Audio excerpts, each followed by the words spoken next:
Hello Redesigners, it's Cece and today is Thursday. It's noon Eastern Standard Time.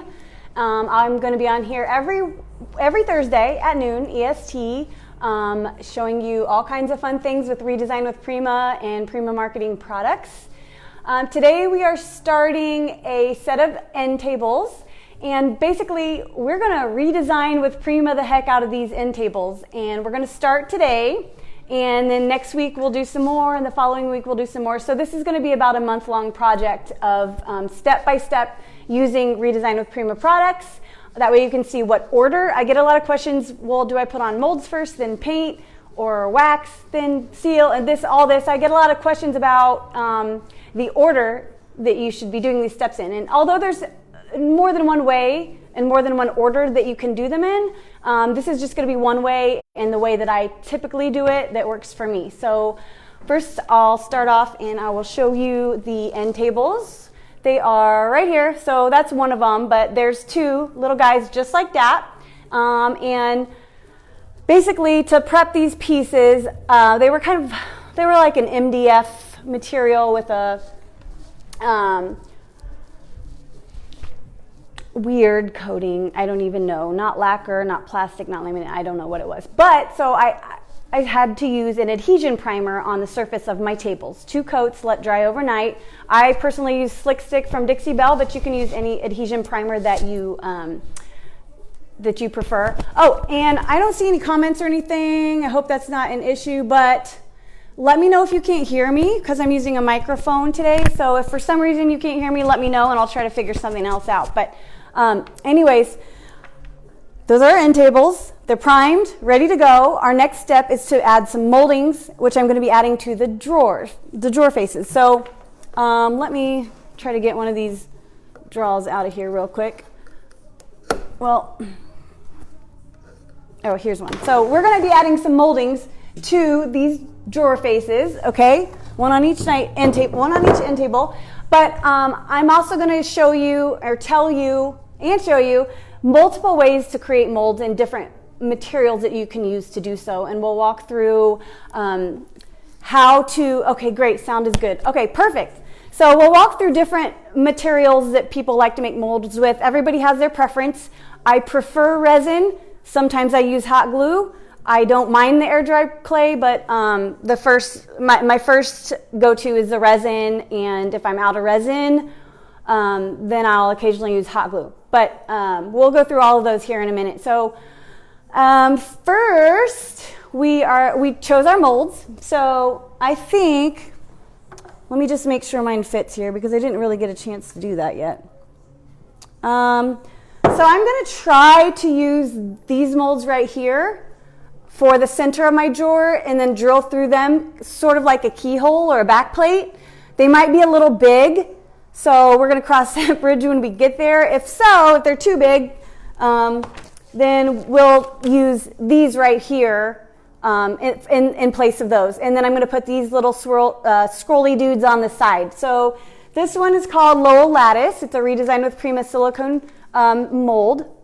And this one is, I don't remember what it's called, to be honest. Maybe something medallions. But anyways, isn't it pretty? Also a Redesign with Prima mold. So Redesign with Prima silicone molds are BPA free, food safe, they're easy to wash. You can put them in the dishwasher. You can make candy in these bad boys. You don't need to dust them with anything before you use resin, which is what we're about to do. So I don't know about most air dry clays, but all of the ones I've used, including the modeling material from Redesign with Prima, you do not need to use a dusting agent like cornstarch or baby powder. So if anybody tells you that, it's probably an extra step you really don't need to take, but we'll go over all that in a second. I'm going to go ahead and start mixing my resin, and while our molds are curing, we will go through the other ways to create moldings. So if you're hopping on, say hello, and if you have any questions and I can't get them or Roz doesn't get them, then I'll go back through later and check, but I'm going to get to working, so less talking. So I've got my molds out, and I will tilt you down here so you can see a little bit better. So I've got my 2-part resin, and I generally like to use Amazing casting resin, but the store is closed and that's where I usually get it. So I'm waiting on some to come in the mail, but in the meantime I'm using this. It's from Amazon. It's fine, it works. It's a little bit more, it breaks a little bit easier than the, hey there, it breaks a little bit easier than the Amazing casting. I feel like that's a little more resilient, but it works, especially on flat surfaces or, molds. It works better in molds that are not super ornate. This one's a little ornate, but we're gonna see how it goes. Let's see. So I've got a scale here, and I've also got these fancy cups that have measurements on the side. They're a little bit expensive, these cups, to be honest with you. I like them, but if you don't want to invest in those, you can just use a regular plastic cup with a little scale. I bought that for $12 on Amazon, and it works perfectly fine. At least for now it does. It probably will break on camera because I am the technical difficulty queen here.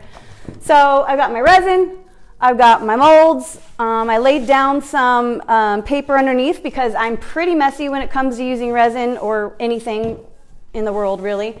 You can measure your resin by weight or volume. So I do it by weight, and I put my little cup on there. And like I said, you can use the little markings on the cup. I prefer to use my scale.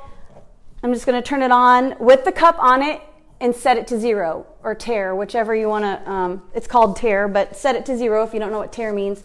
And I'm going to try to mix enough for these 3 and then one of these molds. And then we'll have to mix some more for the second drawer for this mold if it fits. So does that make sense? So this resin, it has an open time of about 2.5 minutes. So once I stir it and get it all ready to go, I have to hurry up and pour it. So I'm going to pour it in small amounts at a time. I don't usually do more than 2 ounces at a time because it will get hard on you and you'll waste your resin. So about 2 ounces at a time is enough to pour them while they are, while the resin is still workable. Yeah, this medallion mold is not the greatest with paper clay or most air dry clays. We'll go over clays here in a minute as soon as I get the resin poured. We'll go over clays and hot glue molds and all that fun stuff.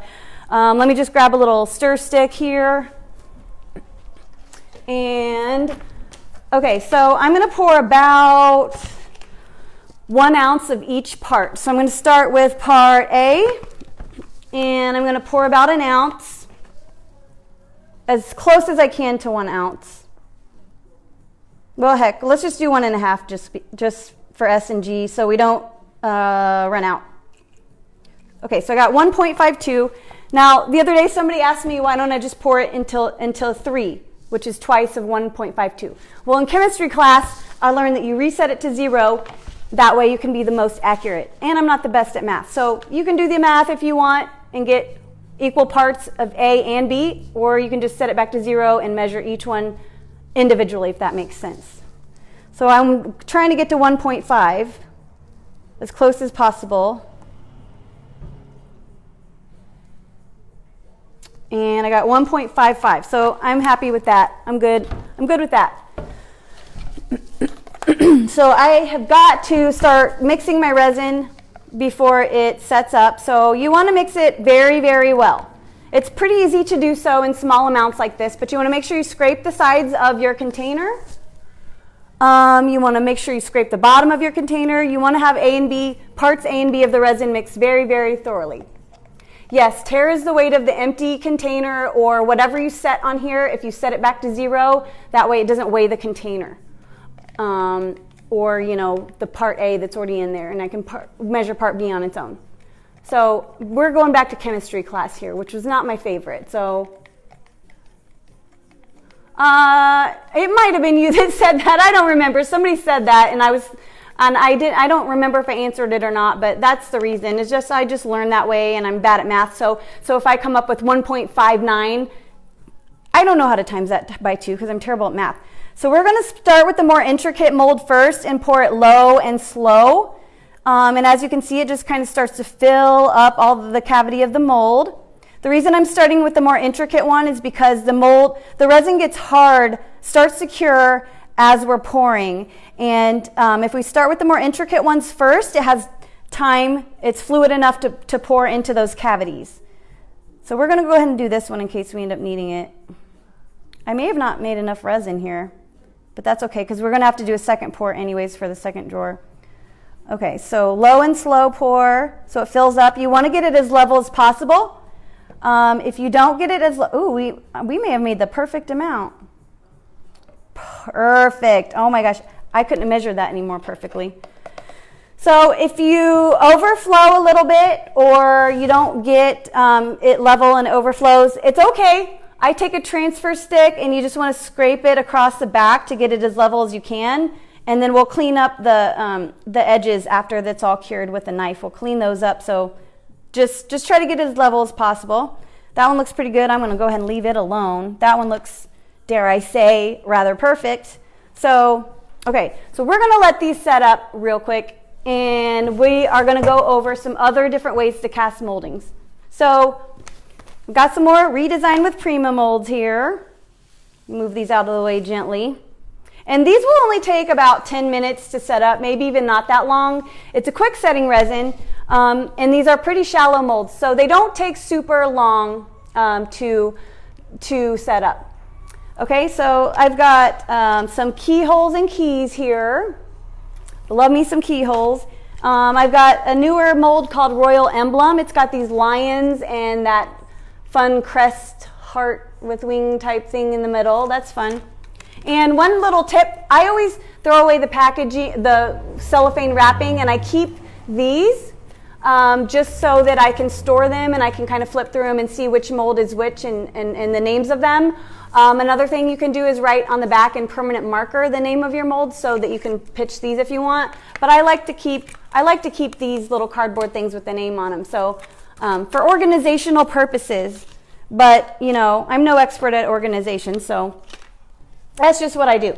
And then we've also got Thornton Medallion, which is one of my absolute most favorite molds. Got a little bit of resin dripped in it here somehow. So see that pretty shape in the center and then these swirly guys here? I love this mold. It goes on so many things and you can configure it all kind of different ways. It fits in a lot of different spaces and on a lot of different pieces. So big fan of that one. Okay, so let's go ahead and cover hot glue, making molds out of hot glue first. So when I'm in a hurry or I'm out of resin, I like to make my molds out of hot glue. The downfall is that you can get little air bubbles in your hot glue. Sometimes I hear people complain that the backs of their molds are not flat enough with the hot glue. And also, it kind of gives you, okay, I'm not going to lie. I may have got carpal tunnel after my last really, really big mold job squeezing all the hot glue out of the glue gun. I don't know. Could be a coincidence. But, you know, it's up to you which route you go. But I have this dedicated glue gun just for Gorilla Glue, and then I have another one for cheaper hot glues. Typically, I make my molds out of the cheapy hot glue, and I attach them with Gorilla hot glue because I love Gorilla hot glue. It works really well, and it's kind of the bomb.com, so invest in some Gorilla hot glue for attaching your molds. So yeah, I keep my two glue guns separate, but this time we're just going to use one gun to make our mold. I didn't bring the cheapy glue gun mold, so we're just going to make these bougie molds out of Gorilla Glue. So a couple things about using hot glue to make your molds. You want to use a high temp glue gun, okay? So usually on the packaging it'll say high temp. This one happens to be, where's the wattage? 70 watts, okay? That's not even the hottest that they make. They make hotter ones. The hotter the glue gun, the better your molds are going to turn out because the hot glue will have time to settle in all the crevices, release those bubbles, and settle flat on the back. So the higher the wattage the glue gun you can get, the better your molds are going to turn out. I also suggest using the big sticks, the big long sticks, not the little mini short guys, because you're going to constantly be swapping them out if you're using the little mini sticks. And that's just a preference that I don't like to keep swapping them out in the middle of molds, so I like to use the biggest ones that I can. So high temp and big glue sticks. That's two important things about making your molds with hot glue effectively. So my glue gun is all heated up, and what I like to do is, here let's just do some keyholes here real quick because they're not huge.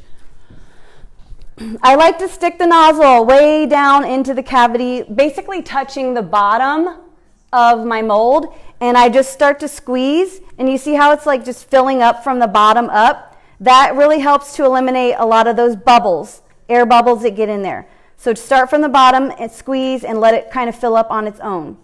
Okay, you don't want to hold it up in the air and just kind of let it drop in, because that's where you get the air bubbles and, you know, all that unwanted stuff that makes your mold look like you made it out of hot glue. We don't want people to know we made it out of hot glue. It's our secret. Okay, so once you get that all filled up, see how my back is pretty flat. I don't have any problems with this, no issues.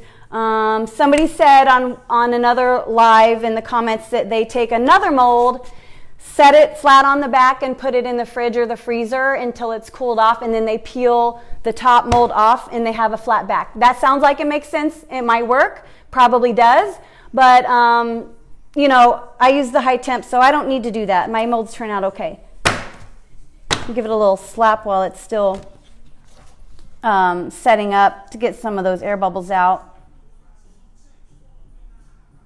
But you want to make sure you have it all filled. So I think we're good. So I'll go ahead and do one more, and then we'll move on to modeling material or clays, which you treat the same way when you are making molds.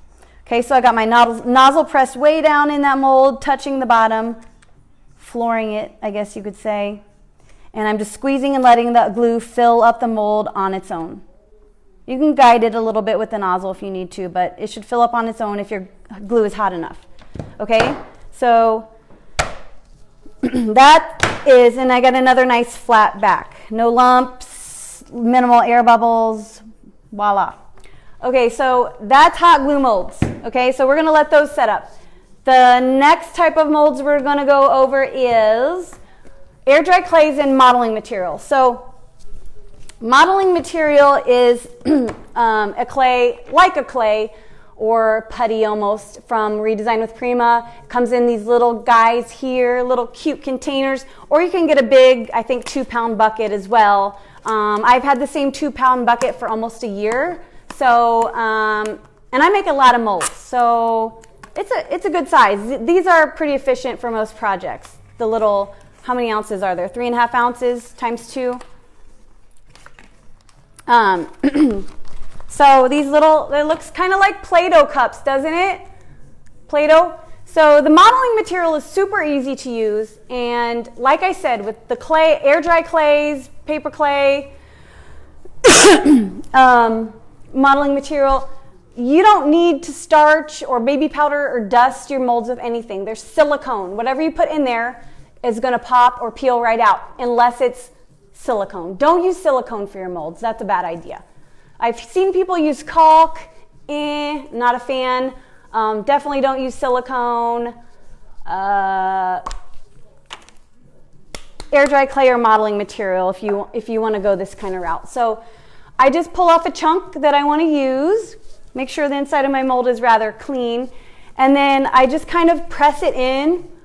It's really a lot like playing with Play-Doh, to be honest. It makes me feel like a little kid doing this. So I just start in one corner of the mold, and I just press it in as best I can, because you don't want air bubbles or pockets in your mold. So you want to press it in as best you can.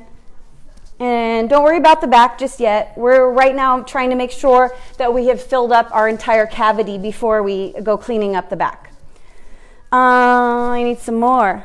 More, please. All right.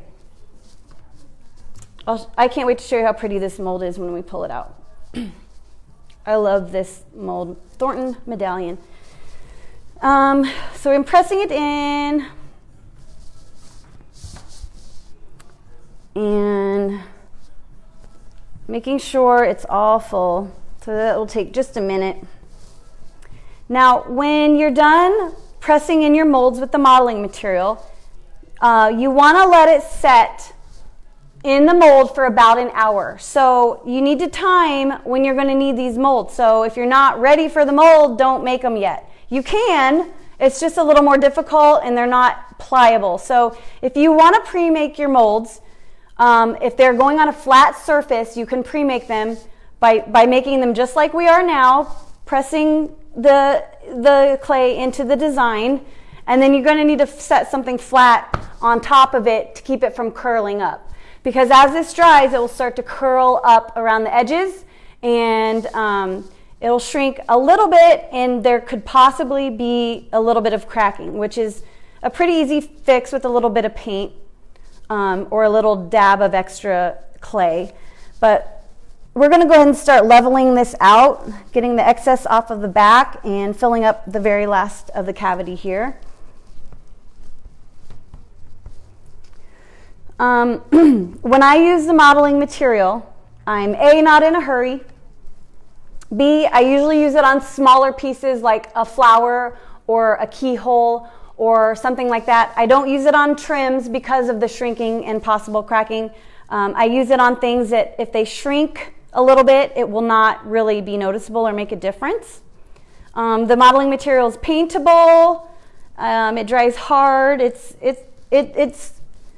nice stuff. I just don't feel like it's efficient for every design of mold, but it does have its place. Okay, so we've got all of our cavities filled, that cavity filled here, and it's pressed down in. So I'm just going to take my finger and I'm just going to kind of clean up the edges and get the back a little bit flat. Because when you put it on your piece, if you have a big lumpy back, it's going to set like that and look weird. So just get the excess off the back, and then make sure you don't pull your clay out of the design while you're at it. You want to make sure it's still pressing down in there. Then I just take my finger and I run it around the edges to clean up the edges just a little bit. It's kind of fun doing it. It's actually oddly satisfying.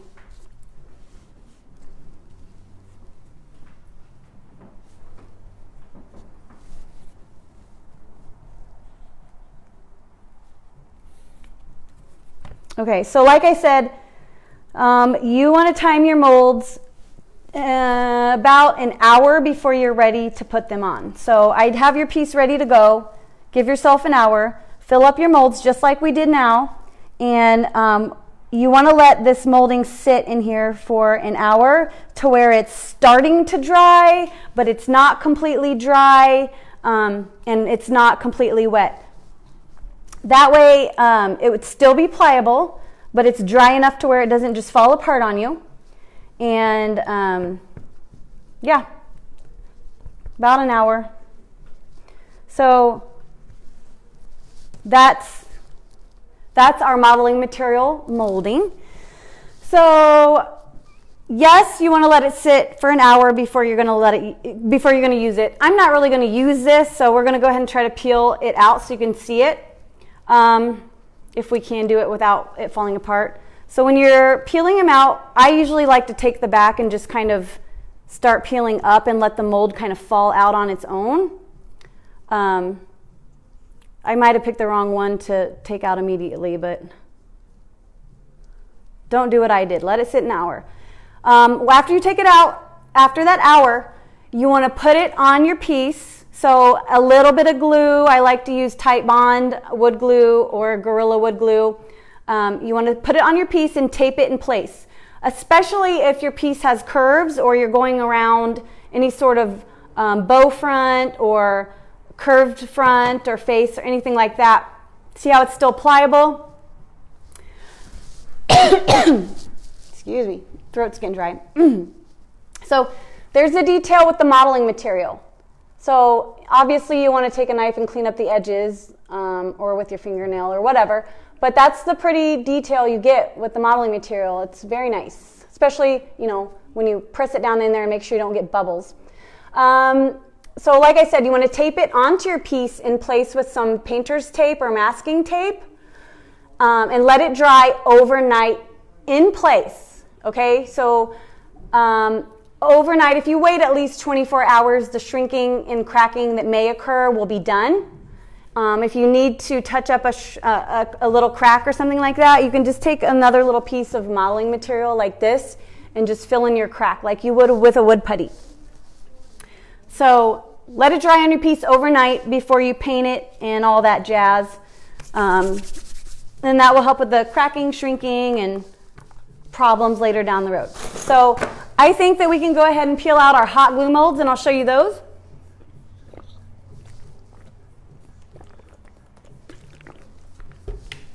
So remember we did the keyholes in hot glue? So I'm going to go ahead and just peel those out. Those suckers come out super easy. Peel right on out, and I will show you the detail. So the hot glue is not, it does not give, it gives pretty good detail for hot glue. See that? Like, that's pretty darn good. We don't really have bubbles or anything, so I think that that was a successful hot glue mold.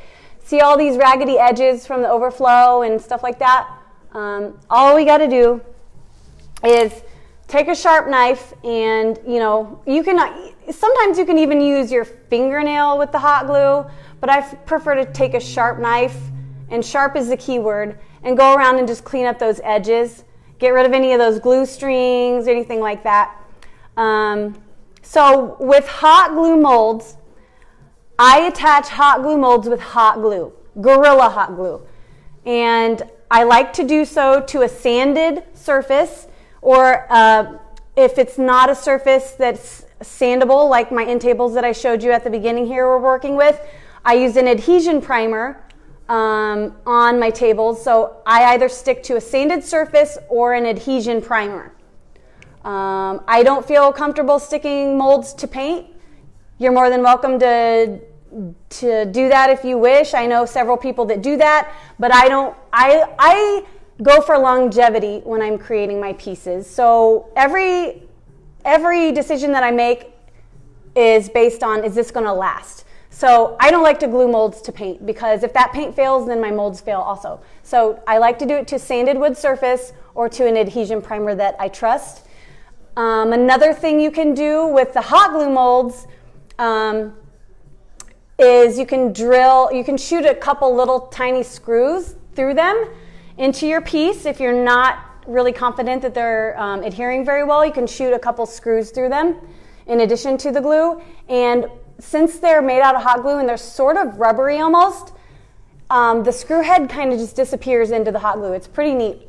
It's actually kind of fun watching it just kind of disappear into the mold. But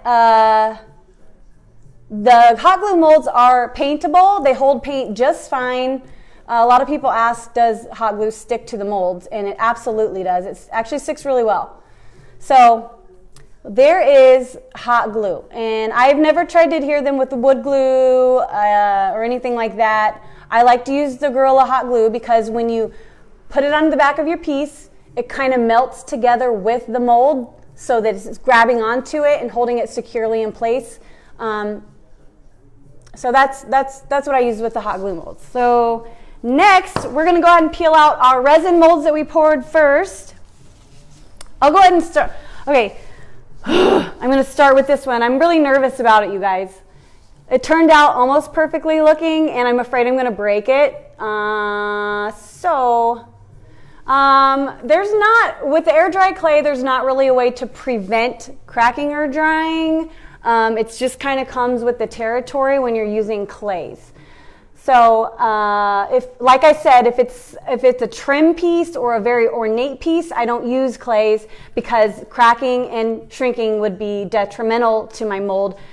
There's like some flowers, some roses, or keyholes. Those are fine because if those shrink or crack a little bit, no harm, no foul. It's either easy to fix or easy to hide.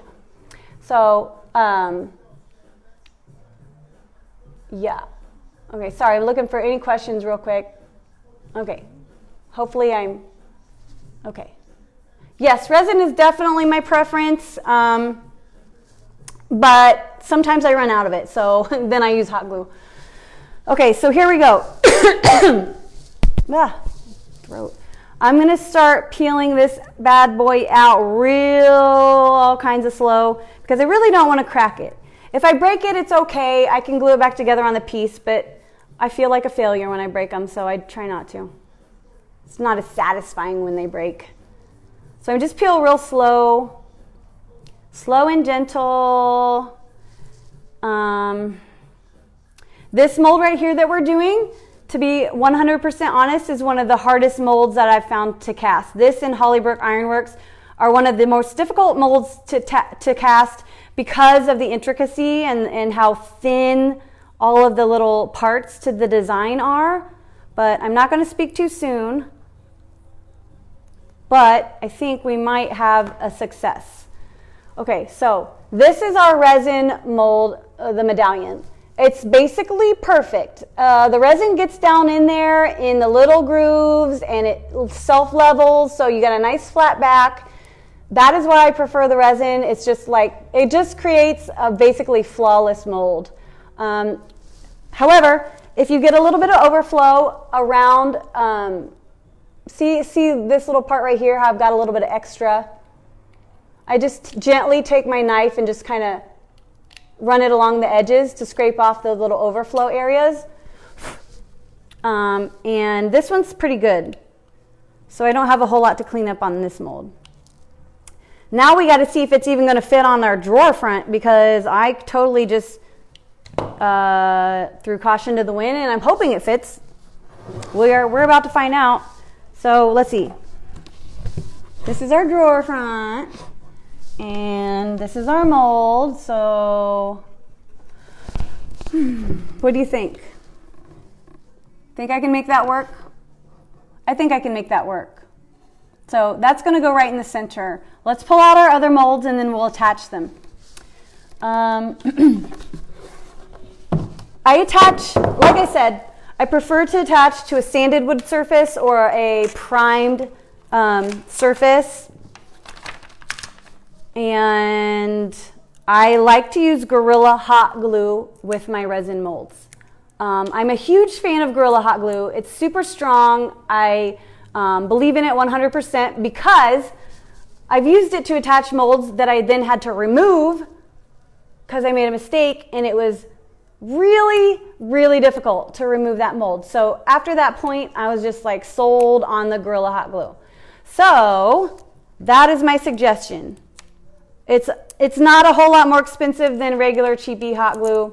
I do, however, buy hot glue in bulk on Amazon to make moldings with. If I'm making the moldings with hot glue, I don't use the cheap glue to attach. Does that make sense? So good glue to attach, crappy glue to make the mold.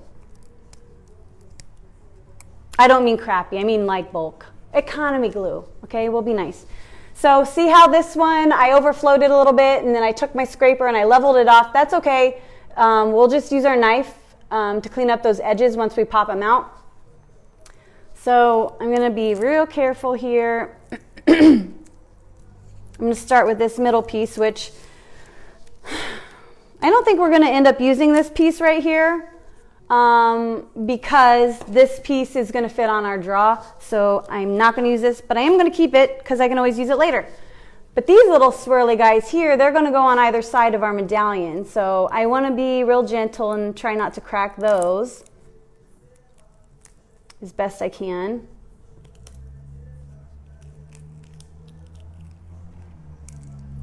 So gentle. And see how clean it releases from the mold? Like there's no need, like I said, for starching or baby powdering or whatever kind of dusting that a lot of people like to say you need to do, but not with the silicone. There are molds that you need to dust first, but not the Redesign with Prima silicone molds. So look at the detail. Like, isn't that, I mean, it's unparalleled. It's very fine detail.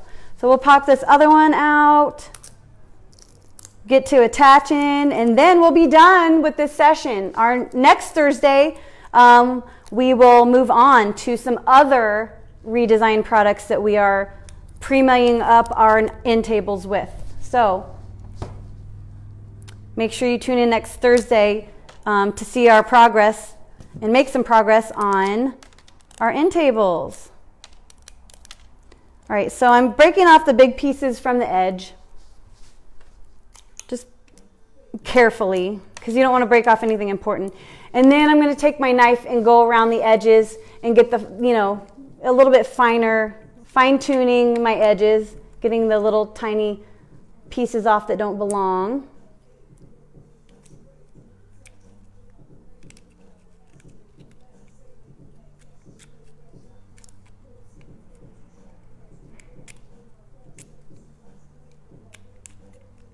Ah, I broke it. Okay, so I broke my little tip off. I was a little bit too rough, but that's okay because when we attach our mold to our piece, wait, how does it go back on?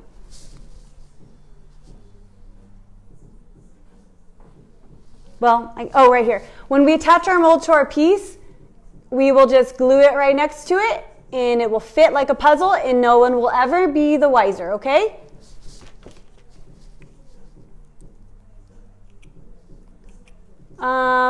Let's see. I see a couple questions. Let me just. Jerry, I don't use spray adhesive on my furniture for molds. I don't use spray adhesive for molds. I use Gorilla hot glue or wood glue to attach them. I think that's what you're asking. So Jennifer, I recommend the Amazing Casting Resin. Let's see. I know Brandy has a link. They have a Facebook page with a link. If you Google search Amazing Casting Resin, it should take you to the manufacturer's website and you can order it directly from them. I'm not using that brand at the moment. I'm out of it and I happen to have this brand from Amazon, which is not the best, but it's definitely usable. It's fine for smaller molds like keyholes and flowers, but now that I'm starting to use it on a little bit more intricate molds, I'm realizing that it's not as good as the Amazing Casting, but it does work and it's about the same price. I got a half a gallon of this for $56. I got an entire gallon of, I got a gallon of this for $56. I got 2 gallons of Amazing Casting for a little over $100. So about comparable in price point. Okay, so that one's clean. I gotta make sure I don't lose my little piece we gotta glue on here. And then we'll just clean up this other one real quick, attach them, and then we'll be ready for paint. I'll paint these after the live is over. I'll get them painted and ready for next Thursday, which will probably be raised stenciling with stick and styles or transfers or both maybe. I don't know. These end tables are going to be redesigned with Prima out. We're going to pimp them out with Prima. Ooh, that's a good hashtag. Pimped with Prima. Pimped by Prima. Am I right? Okay, don't anybody steal that. I need credit for that one. All right, so we're almost done cleaning this bad boy up.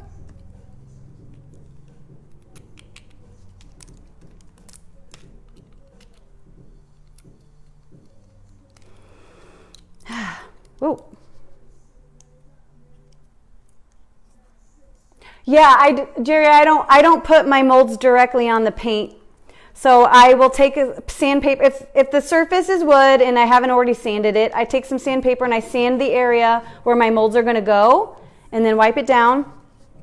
Or I use an adhesion primer all over the piece. So this was not real wood. It was like an MDF type material, heavy as the dickens. And so I couldn't really sand it. So I used, wrong way. So I used slick stick, 2 coats of slick stick on these whole pieces actually, and I will stick my molds directly to adhesion primer or a sanded surface. But I don't use spray adhesive. I use Gorilla hot glue or Gorilla wood glue or Titebond wood glue. I hear people use E6000. I have never done that, but I hear that works. I don't know what other kind of glue people use, but once I figure out something that works, I stick with it. So I haven't really tried a whole bunch of other adhesives.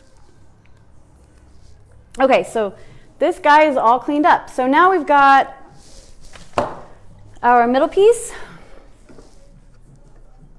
And then we've got a piece to go on each side. We just have to figure out which direction we want to go. I'm thinking we'll go like this. Oh, I wonder if yeah, we'll just go like that. And maybe we'll space them out a little bit. I don't know. Close together or spaced out? Yeah, let's go close together. So I'm going to try to center this directly over.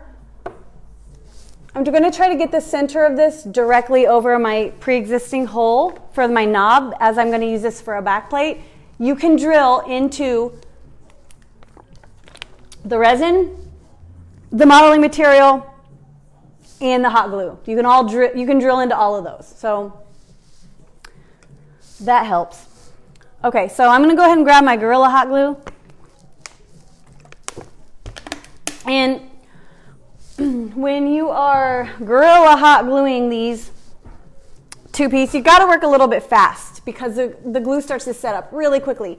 So I just kind of work my way from the center out. Can you see that? So adhesion primer is, so there's different kinds of primers.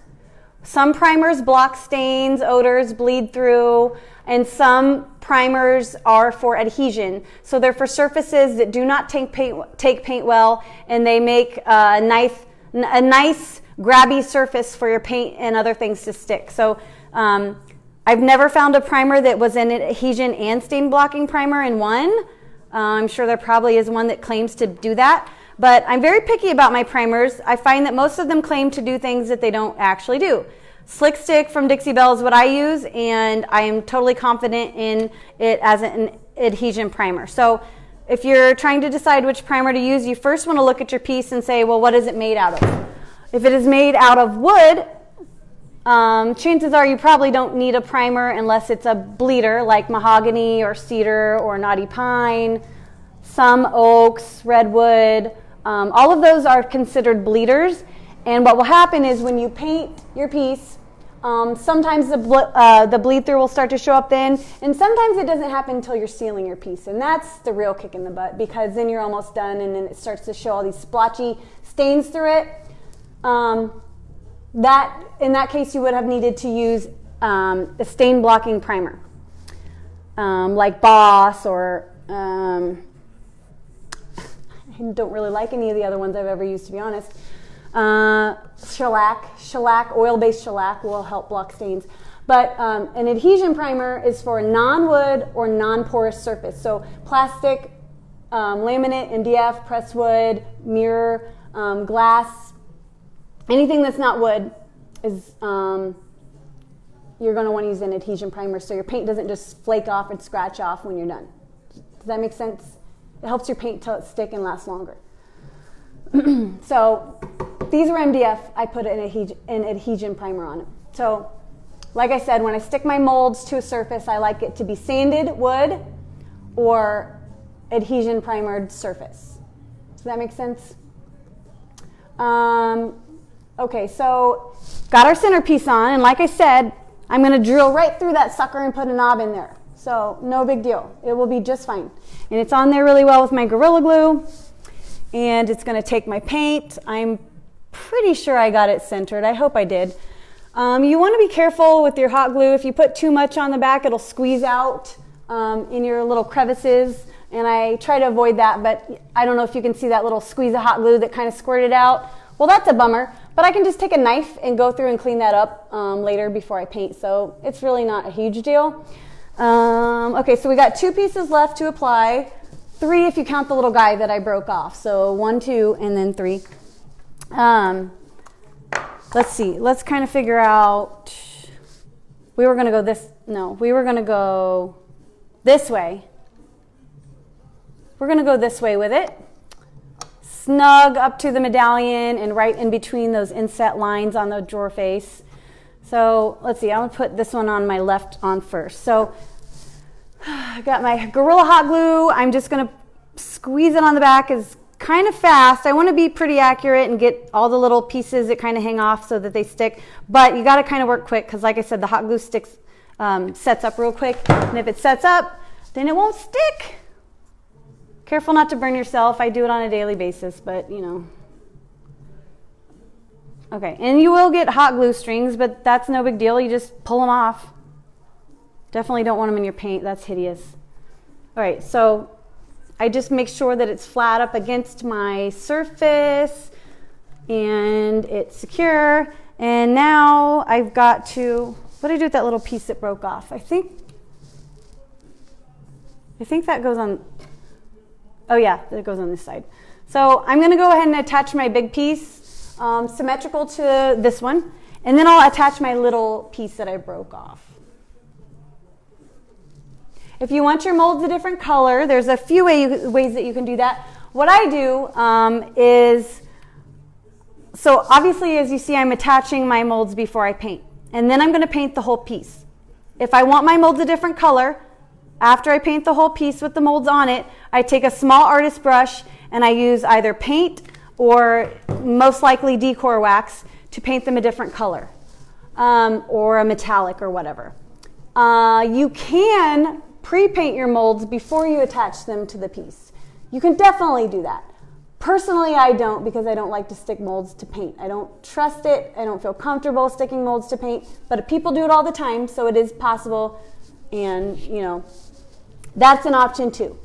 But yeah, generally what I do is I attach them just like this, then I paint, and then I'll take a gilding wax or metallic acrylic paint, and I just use an artist brush and I just kind of go over them with the artist brush. So I find that painting over them, doing it like this and then painting over the whole thing, the paint hardens. The type of paint that I use is a chalk mineral paint, which dries and it hardens and it cures hard. So I find that that helps to secure the molds, but that's just a personal thing. You can always paint them and then attach them afterwards. Okay, so I got to put on my little piece here that broke off, and I don't know, so you can't even really tell that I broke something off, but I can tell, so I'm going to go ahead and fix that. Let's see. So let's see, this guy goes right here, and so I'm just going to put a little dab of glue on him. And just snug him up right there where he fell off and make sure he's in place. Hold it there for a second so the glue starts to set up. And it's like it never happened. See? Like you can't even see a crack in it or anything like that. It's like it never happened. Especially after you paint it, you definitely won't see the crack there. So I've got one more drawer face to do exactly like this one, but I'm going to go ahead and hop off here and then get that done, and then I'm going to paint these bad boys. And then if you want to meet me here in the Redesign with Prima group on Facebook next Thursday at noon Eastern Standard Time, we will continue progress on these end tables, nightstands, whatever it is, the set of them, and we will pimp them out with Prima. What was my hashtag? Pimped by Prima? That doesn't sound very good. Pimped out by Prima. I don't know. We're going to pimp these suckers out with some Redesign with Prima products. So make sure you join me next week at noon Eastern Standard, right here in the Redesign with Prima page. And thanks for watching, and I hope you have a great rest of your week. Bye.